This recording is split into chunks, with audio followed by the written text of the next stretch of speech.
Is God male or female, or neither? I guess the new term for being genderless is non binary, a term I don't like because of how it's associated with more of a new age political mindset or social mindset rather than just common sense.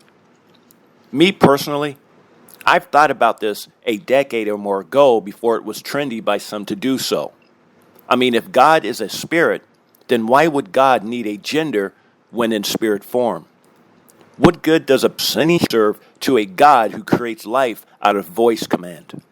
The same applies for the female reproductive organ as well. Reproductive organs are for biological life forms, not spiritual ones. People, no doubt, will say, well, Jesus is God, and when on earth, he was in a male body.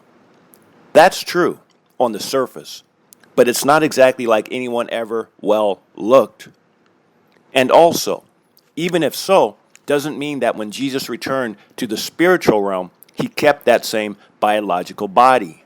I mean, why would God and or Jesus forever be bound to gravitational earth limitations?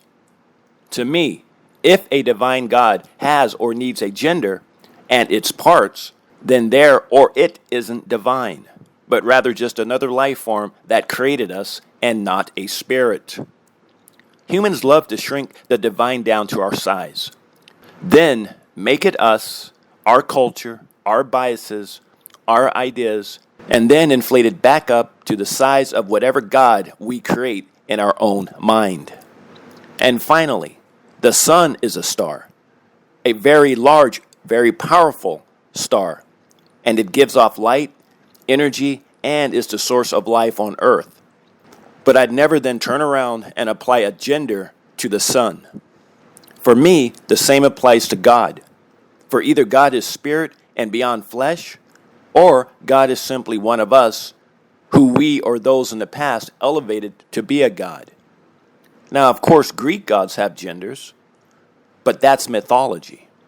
So is the God of the Bible mythology as well, or a true divine entity that dwells in the spirit world outside of the confines of flesh?